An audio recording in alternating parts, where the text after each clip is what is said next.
Hello student, welcome to DKS channel about myself. I am Deepak Kumar Saroj. दोस्तों, हमारा जो lecture चल रहा है वो फंडामेंटल थ्योरम ऑफ अर्थमेटिक के एक्सरसाइज 1.2 का कुछ क्वेश्चन रह गया था जो इस लेक्चर में हम कवर करेंगे। दोस्तों, इससे पहले जो लेक्चर हमारा था वो इक्वलिटी डिवीजन में था, उस पर बेस 1.1 एक्सरसाइज को हमने सॉल्व किया था। आज का जो लेक्चर रहेगा 1.2 के कुछ क्वेश्चन रह गए हैं दोस्तों, उसको हम सॉल्व करेंगे। तो स्टार्ट करते हैं दोस्तों।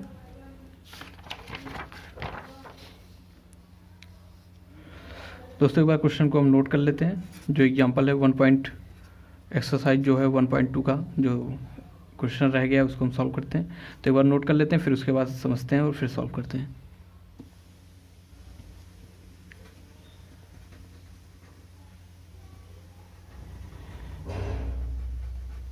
दोस्तों, ये क्वेश्चन है आपका। एक क्वेश्चन बोल रहा है कि गिवन वेदर 6 के power n can and with the digit a for can end with the digit 0 for any number for any natural number n। दोस्तों, ये आपका क्वेश्चन है। तो इसमें कह रहा है कि 6 पावर जो n है आपका 6 पावर n है, तो ये कह रहा है n जो है नेचुरल नंबर है। कोई ऐसा नेचुरल नंबर लो कि जब इसको सॉल्व करने पर इसका जो जैसे कि कुछ भी आए वो एंड उसका जो हो नंबर का एंड जो हो वो 0 से हो। तो जैसे कि 100 है तो 100 आपका क्या है 0 से एंड हो रहा है। तो ये क्वेश्चन भी कह रहा है 6 को ऐसे सॉल्व करो कि नेचुरल नंबर ऐसा कोई नेचुरल नंबर लो जो 6 को सॉल्व करने पर उसका एंड जो है वो 0 से हो। तो 0 से एंड होने का मतलब क्या है, जैसे कि आपका ये 100 है तो 100 0 से 100 आया तो 0 है एंड में, तो लेकिन 0 होने का वजह क्या हो सकता है। तो जैसे हम फैक्टर करके देखेंगे तो आपका ये आएगा। तो जो 100 का फैक्टर है वो 2 × 2 5 × 5 है। तो हमने पिछले क्वेश्चन में भी इसको सॉल्व किया था जहाँ पर 4 की पावर n था। तो जो जब भी 0 आ रहा है तो वहाँ पर आपको 2 × 5 हमेशा दिखेगा। तो 0 बनाने के लिए 2 × 5 का पेयर होना बेहद ज़रूरी है। जैसे कि आपको अगर आप लेंगे मान लीजिए आपको जैसे कि 120 ले लीजिए, ठीक है। यहाँ पर एंड क्या है वो 0 है। तो इसको जब सॉल्व करेंगे आपका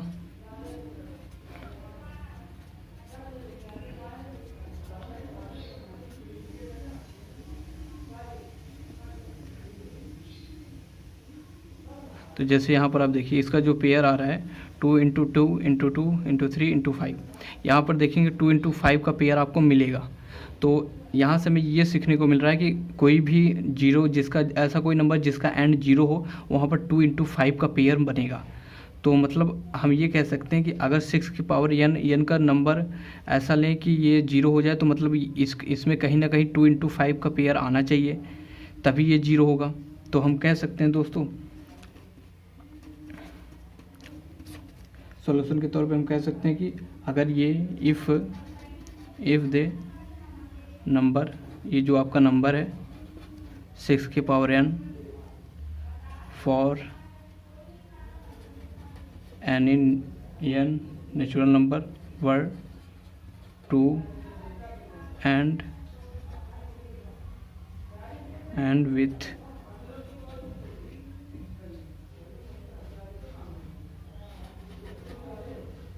डिजिट 0, अगर ये 0 से एंड हो रहा है था then it would be prime factor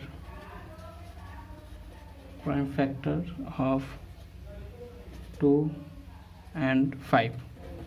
तो अगर मतलब 6 की पावर, ये हमने यहाँ से अभी कंक्लूजन निकाला कि अगर 6 की पावर n किसी भी नेचुरल नंबर n के लिए अगर वो एंड 0 से हो रहा है तब उसको क्या होना होगा 2 एंड 5 का प्राइम फैक्टर होगा। प्राइम फैक्टर आपका कोई वही प्राइम फैक्टर दोस्तों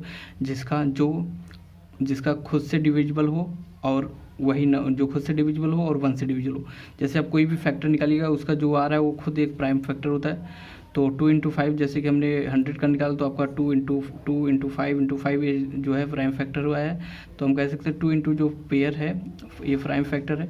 अगर 2 × 5 रहेगा किसी भी फैक्टराइजेशन में तो वो 100 होगा, वो 100 नहीं वो 0 होगा, एंड उसका 0 से हो रहा होगा। तभी 2 इंटू 5 का पेयर आपको मिलेगा। तो ये है कंक्लूजन। तो हम कह सकते हैं कि अगर कोई 6 की पावर n है, ठीक है, तो कोई भी नेचुरल नंबर लेने से वो 0 हो जाएगा अगर उसमें 2 इंटू 5 का पेयर हो। तो जैसे कि आपको क्वेश्चन दिया है 6 पावर n, तो इसको जब सॉल्व करेंगे 2 इंटू 3 आएगा, n आएगा। n आपका नेचुरल नंबर है, ठीक है, तो n आपका नेचुरल नंबर है। n की वैल्यू आप कुछ भी लेंगे, जैसे 6 पावर n लिए, यहाँ पर 2 इंटू 3 है, आपको 2 मिल रहा है लेकिन 5 नहीं मिल रहा है। फिर भी हम अंडरस्टैंड करने के लिए, जैसे n नेचुरल नंबर से बिलोंग कर रहा है, तो n आप कुछ भी ले लिए, 1 2 3 ले लीजिए। जैसे 6 की पावर 1 लेंगे तो आपका ये 6 आएगा। तो 6 को जब फैक्टराइजेशन करेंगे 2 इंटू 3 आएगा। और 6 की पावर 2 लेंगे तो 36 आएगा। इसको जब फैक्टराइजेशन करेंगे तो आई थिंक इसका इतना आएगा, 2 इंटू 3 इसका फैक्टराइजेशन इतना आएगा, ठीक है। तो ऐसे आप कोई भी लेंगे तो आपको 2 तो मिल रहा है, लेकिन यहाँ पर 5 नहीं मिल रहा है, आपको कहीं पर भी नहीं मिल रहा है 5। तो 5 नहीं मिल रहा है, तो इसका देखिए 6 1 लिए तो आपका 6 आया, 6 2 लिए तो 36 आया। ऐसे आप बढ़ते जाएंगे, कहीं भी आपका एंड आपका 0 नहीं आएगा, क्योंकि इसमें 2 है लेकिन 5 नहीं है। तो हम ये कह सकते हैं कि it does not have 5 as prime factor. Prime factor के लिए 5 है नहीं इसमें, तो so it does not end with 0 से नहीं एंड करता है, विथ 0 से एंड नहीं करता। तो therefore 4n can't and with 0 से एंड नहीं हो सकता किसी भी नेचुरल नंबर को ले लीजिए आप।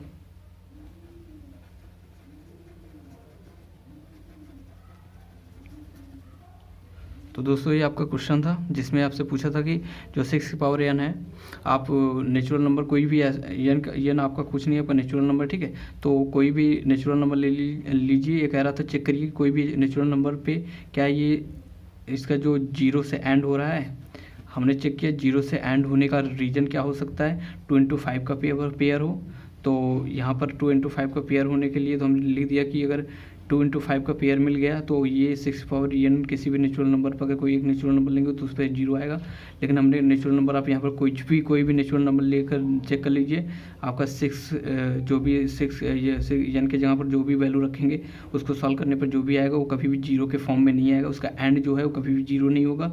ये हमने चेक किया, तो हम इसीलिए इसको लिखा कि prime as a prime factor आपको नहीं मिल रहा है। जब प्राइम अगर 2 इंटू 5 का पेयर बन रहा है तो मतलब ये है कि किसी भी नेचुरल नंबर पे 0 देगा। लेकिन ऐसा अगर नहीं फॉर्मेशन नहीं हो पा रहा है तो नहीं होगा। तो हमने वही लिखा कि मतलब it does not have 5 as a prime factor, so it does not end with 0 से एंड नहीं होगा। तो देयरफॉर 4 की पावर 6 की power n can't and with 0 for any n natural number. 6 है 6 पावर n जो है वो कहीं पर भी 0 नहीं होगा किसी भी नेचुरल नंबर के लिए, क्योंकि 2 इंटू 5 का पेयर आपके पास नहीं है। तो दोस्तों ये पहला क्वेश्चन है। तो हम एक्सरसाइज का ये कुछ 3 क्वेश्चन रह गए थे, तो जिसमें से पहला क्वेश्चन है, बाकी के 2 क्वेश्चन हम सॉल्व करते हैं। दोस्तों दूसरा क्वेश्चन हम नोट कर लेते हैं, फिर उसको सॉल्व करते हैं।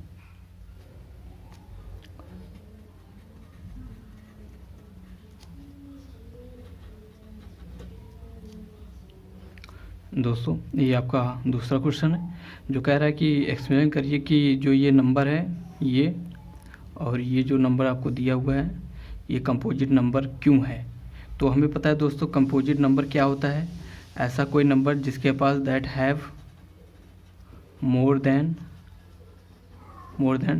2 फैक्टर्स, ऐसा कोई नंबर जिसके 2 से ज़्यादा फैक्टर्स हों। तो फैक्टर्स दोस्तों वही होते हैं, जैसे कि आप कोई भी नंबर ले लीजिए, जैसे आपका 18 है तो इसको करेंगे 2 9 जा 3 3 जा 3। तो जैसे 18 आया तो 18 का कितना फैक्टर आया आपका 2 आया, 3 आया। तो अब ये मतलब इसका फैक्टर का मतलब ये 18 जो है वो 2 से डिविजिबल होगा, 3 से भी होगा और 3 से तो होगा ही, ये 18 से भी कट जाएगा और 1 से भी कट जाएगा। तो ये आपका जो फैक्टर आया है ये 2 से ज़्यादा है, तो 18 क्या है आपका कंपोजिट नंबर भी है, ठीक है। तो अगर जिसका 2 से ज़्यादा फैक्टर्स हैं कंपोजिट नंबर है, तो ये कह रहा है क्वेश्चन कि आप एक्सप्लेन करिए कि ये जो नंबर आपको दिया हुआ है ये कंपोजिट नंबर है। तो कंपोजिट नंबर होने का रीज़न यही है कि अगर 2 से ज़्यादा उसके फैक्टर हैं तो कंपोजिट नंबर है, अगर 2 से कम है तो मतलब वो कंपोजिट नंबर नहीं है। तो हमें कुछ कुल मिला के इसको सॉल्व करना है और इसका प्राइम फैक्टर निकालना है। तो जैसे कि सोल्यूशन, तो जैसे आपको ये क्वेश्चन दिया हुआ है, पहला ये है 7 × 11 × 13 और प्लस 13, ये आपको दिया है। आपको चेक करना है कि ये कंपोजिट नंबर है कि नहीं। कंपोजिट नंबर होने के लिए पहले इसको हम सॉल्व करेंगे, एक सिंगल नंबर पे लाएंगे, जैसे कि ये काफ़ी एक्सपेंड है, तो जैसे 18 होता है, 200 होता है, तो इसके फॉर्म में इसको लाएंगे, फिर उसका फैक्टर निकालेंगे। अगर फैक्टर उसका 2 से ज़्यादा आ रहा है तो मतलब वो कंपोजिट नंबर है, अगर 2 से कम है तो मतलब कंपोजिट नंबर नहीं है। तो पहले इसका हम लिख लेते हैं दोस्तों। तो इसमें आप देखिए ये जो प्लस है, प्लस के इस साइड और प्लस के इस साइड आपको 13 मिलेगा, तो 13 आप कॉमन ले लीजिए, 13 कॉमन लेंगे तो आपका इधर क्या बचेगा, 7 बचेगा, इधर 11 बचेगा, यहाँ से 13 बाहर लिए हम तो 1 बचेगा, 1 से मल्टीप्लाई हो गया तो 11 ही हुआ, और फिर यहाँ से बाहर लेंगे तो इधर 1 बच गया, ठीक है। तो ये 13 है, इसको आपस में मल्टीप्लाई करेंगे तो 77 हो जाएगा, प्लस 1 हो गया, फिर आप 13, फिर इसका 78 आ जाएगा। 13 और 78 को आपस में मल्टीप्लाई करेंगे दोस्तों, तो ये जो होगा ये आपका 104 आएगा। तो इसका जब आप फैक्टराइजेशन करेंगे, क्योंकि फैक्टर कितना है चेक करने के लिए फैक्टराइजेशन करना बेहद ज़रूरी है, तो आप इसको फैक्टराइजेशन करेंगे तो पहले 2 से कटेगा, फिर आई थिंक ये 3 से कटेगा, 169, फिर ये 13 से कटेगा, और 13 का हमें पता है स्क्वायर ही होता है। तो इसका जो फैक्टराइजेशन आया 14 का, वो आया है 2 × 3 × 13 × 13। तो ये हम कह सकते हैं जो फैक्टराइजेशन आया, जैसे कि 1014 है, तो वो 2 से भी कट सकता है, 3 से भी कट जाएगा, 13 से भी कट जाएगा, और ये खुद से भी कट सकता है और 1 से भी कट सकता है। तो इसके हम देख रहे हैं इसके बहुत सारे फैक्टर आ गए, तो हम कह सकते हैं ये कंपोजिट नंबर है, क्योंकि अगर 2 से ज़्यादा फैक्टर हैं इसके, ये देखिए अब यहाँ देखिए 2 से ज़्यादा इसके फैक्टर हैं, तो 2 से ज़्यादा फैक्टर हैं तो मतलब ये वही हुआ प्राइम कंपोजिट नंबर हुआ। तो हम लिख सकते, अब इसको लिखते हैं since it has more than 2 factors, so it is a composite number।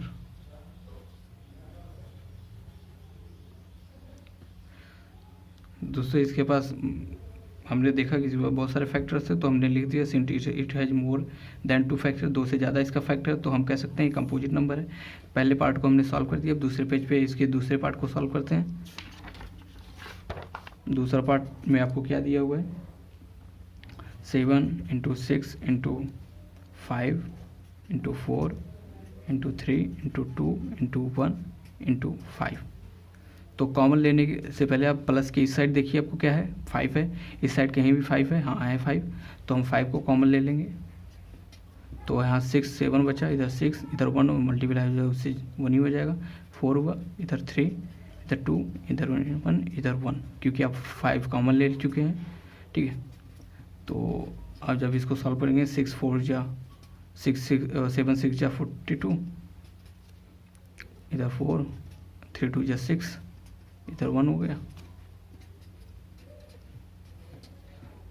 आप इसको इसे जब मल्टीप्लाई करेंगे तो आपका ये आ जाएगा 5 2 6 से इसको मल्टीप्लाई करेंगे कितना आएगा, 4 आ जाएगा, फिर प्लस, तो 5 इधर गया, आपस में जब मल्टीप्लाई करेंगे इसको तो 1008 + 1 हो जाएगा, इससे इसको मल्टीप्लाई करके इतना है, ठीक है। तो अब होगा जो इसको ऐड करेंगे तो 109 हो जाएगा। ये इतना आ गया। जब आपस में इसको मल्टीप्लाई कर देंगे तो 5005 आ जाएगा। ये आपका आ गया है, ठीक है। तो ये सिंगल नंबर में आ गया। तो इसको हम देखना है इसका कितने फैक्टर हैं। तो कुछ नहीं करना, इसको आप क्या करिए, फैक्टराइजेशन कर दीजिए। तो ये पहले तो 5 से कटेगा ही कटेगा, 2 से नहीं कटेगा, 3 से भी नहीं कटेगा आई थिंक। तो 5 से कटेगा, 1 हो गया, 45 हो गया। तो ये और किसी से नहीं कटेगा, खुद से ही कटेगा। तो और ये 1 आ गया। तो हमें इसका कह सकते हैं जो 545 है उसका 5 है फैक्टराइजेशन, 0 है और 1 है। 1 हमेशा होती है। तो इसका जो प्राइम फैक्टराइजेशन है ये 5 से भी कट जाएगा, 1 से भी कट जाएगा और ये खुद से भी कट जाएगा। 1 से तो हमें कटेगा ही कटेगा, खुद से कटेगा ही, लेकिन 5 से कट रहा है। लेकिन यहाँ देखिए 3 प्राइम फैक्टर आ चुके हैं आपके। तो जो 2 से ज़्यादा हैं, 2 से ज़्यादा हैं तो मतलब कंपोजिट नंबर हुए। तो हमें यही प्रूव करना था। तो हम लिख सकते हैं since it has more than 2 factors it is a composite number। तो यहाँ पर आपके दूसरा वाला भी केस हमने सॉल्व कर लिया। हमें चेक करना था कितने प्राइम फैक्टराइजेशन है। तो यहाँ पर आपके 3 फैक्टर आ चुके हैं। अगर मोर देन 2 है तो कंपोजिट नंबर होगा, तो जो कि हो गया। तो अब दोस्तों हम तीसरा क्वेश्चन सॉल्व करते हैं। दोस्तों हम तीसरा क्वेश्चन लिख लेते हैं, फिर उसके बाद उसको सॉल्व करते हैं।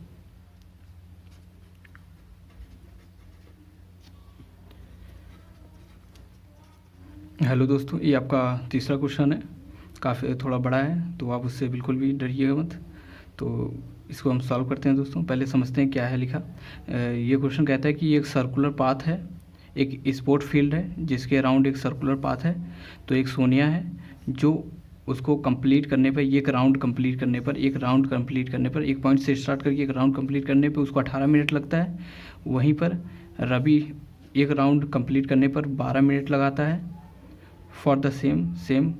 तो ये कह रहा है कि सपोज करिए कि they both start at the same point, कि सपोज करिए कि वो दोनों सोनिया और जो रवि है वो एक सेम पॉइंट से स्टार्ट कर रहे हैं, ठीक है, and at the same time, और सेम टाइम पे स्टार्ट कर रहे हैं और सेम डायरेक्शन में मूव कर रहे हैं। तो कितने टाइम बाद, आफ्टर हाउ मैनी मिनट्स, कितने मिनट्स बाद will they meet again at the starting point. कि इसका कहने का मतलब है कि जो सोनिया है वो एक राउंड लगाने में 18 मिनट लगाती है और रवि जो है वो 12 मिनट लगाता है 1 टाइम में।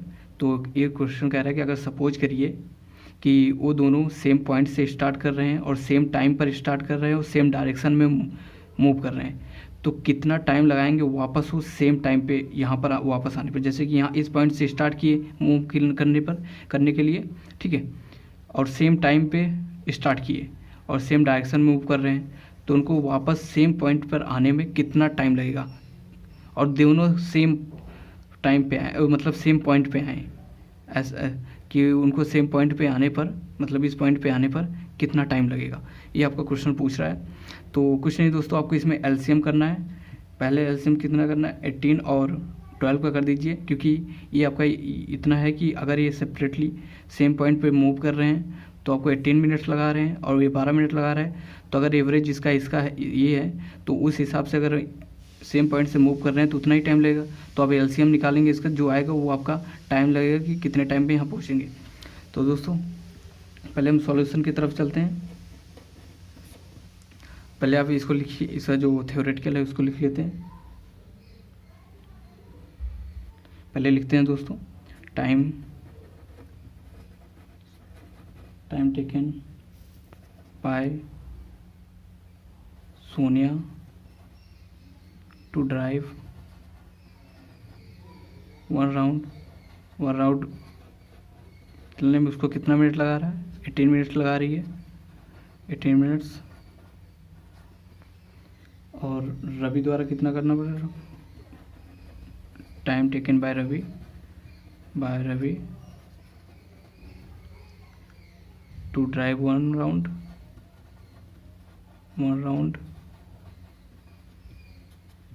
12 minutes.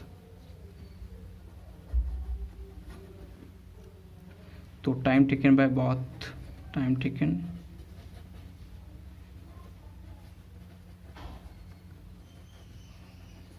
To meet again, same point पे मिलने में उसका कितना पॉइंट लगेगा। तो आपको कुछ नहीं करना दोस्तों, आपका इसको एलसीएम निकालना है। LCM list common point, list common multiple 18 and 12 का, 18 और 12 का जो एलसीएम आएगा दोस्तों वही टाइम होगा कि कितने टाइम पे लगाएंगे। तो नेक्स्ट पेज में हम इसको सॉल्व करते हैं दोस्तों। एलसीएम ऑफ 18 एंड 12 का लगाना है। तो इस साइड इसका फैक्टराइजेशन 18 का कर लीजिए, इस साइड 12 का कर लीजिए। तो इधर 2 का करेंगे तो 9 हो जाएगा, 3 से 1 हो जाएगा, इधर 2 से करेंगे 6 हो जाएगा, 2 से करेंगे 3 हो जाएगा, 3 से करेंगे 1 आ जाएगा। तो इधर 18 का जो है वो आ गया 2 इंटू 3 इंटू 3, इधर 12 का आ गया 2 इंटू 2 इंटू 3, तो इधर 2 इंटू 3 की पावर 2 हो गया, 12 इंटू 2 की पावर 3। तो हमें पता है दोस्तों एलसीएम निकालने का फार्मूला क्या है अकॉर्डिंग टू 10th स्कूल। तो प्रोडक्ट होता है of the greatest number, greatest power of the each prime factor. Prime factor दोस्तों आपका ये जो आया है ये प्राइम फैक्टर है। तो ये कह रहा है कि product of the greatest power, common नहीं लेना है, प्रोडक्ट लेना है ग्रेटेस्ट पावर का ईच प्राइम फैक्टर, जितने प्राइम फैक्टर उन सब का। तो इसमें पहले 2 का देखेंगे, 2 यहाँ 2 की पावर 1 है, इधर इधर 2 की पावर 2 है, तो 2 की पावर 2 लेंगे क्योंकि ग्रेटेस्ट बोला गया है, फिर मल्टीपल, फिर 3 की पावर 2 है, इधर 3 की पावर 1 है, तो 3 की पावर 2 लेंगे। तो इसके अलावा और कुछ तो है नहीं, तो हम ये 4 हो गया, इधर 9 हो गया, इधर आपका 36 आ गया। तो ये जो 36 है दोस्तों ये आपका 36 मिनट्स है कि ये सेम पॉइंट पे आने पर इसको वापस राउंड लेकर सेम पॉइंट पर आने पर उसको 36 मिनट लगेगा। तो हम इसको कह सकते हैं hence time taken by both to meet again, same मिलने के लिए इसको 36 मिनट लगेगा। तो दोस्तों ये जो क्वेश्चन था उसमें पूछा था कि जो 18 जो सोनिया है उसको 18 1 राउंड लगाने पे 18 मिनट लगता है और रवि को 12 मिनट लगता है 1 राउंड लगाने पे। तो उसने क्वेश्चन ने बोला कि सपोज करिए कि अगर वो सेम टाइम पे सेम डायरेक्शन में मूव कर रहे हैं, सेम पॉइंट से मूव कर रहे हैं, तो वापस उस सेम पॉइंट पे आने पर एक राउंड लगा के सेम पॉइंट पे आने पर उसे कितना मिनट लगेगा। तो हमें पता था एलसीएम निकालेंगे तो उसका आंसर आ जाएगा। तो इधर इसका फैक्टराइजेशन किए, इधर 12 का फैक्टराइजेशन किए और एलसीएम निकालने का ये फार्मूला होता है, यहाँ से हमने निकाला। ग्रेटेस्ट क्या है 36 आया, 36 से जो वो पॉइंट है वो टाइम है जो सेम पॉइंट पे वापस आने में उसको टाइम लगेगा, तो 36 मिनट लगेगा दोस्तों। ये आपका तीसरा क्वेश्चन था जो कि लास्ट क्वेश्चन था 1.2 एक्सरसाइज का। तो 1.2 एक्सरसाइज आपका दोस्तों कंप्लीट हो गया है। अब नेक्स्ट लेक्चर जो आएगा दोस्तों वो न्यू टॉपिक पे रहेगा और फिर उसको सॉल्व करेंगे, उसको उस कंसेप्ट को समझेंगे और उस पर बेसिक एग्जाम्पल को हम सॉल्व करेंगे दोस्तों। तो आज के लिए दोस्तों इतना ही, थैंक यू।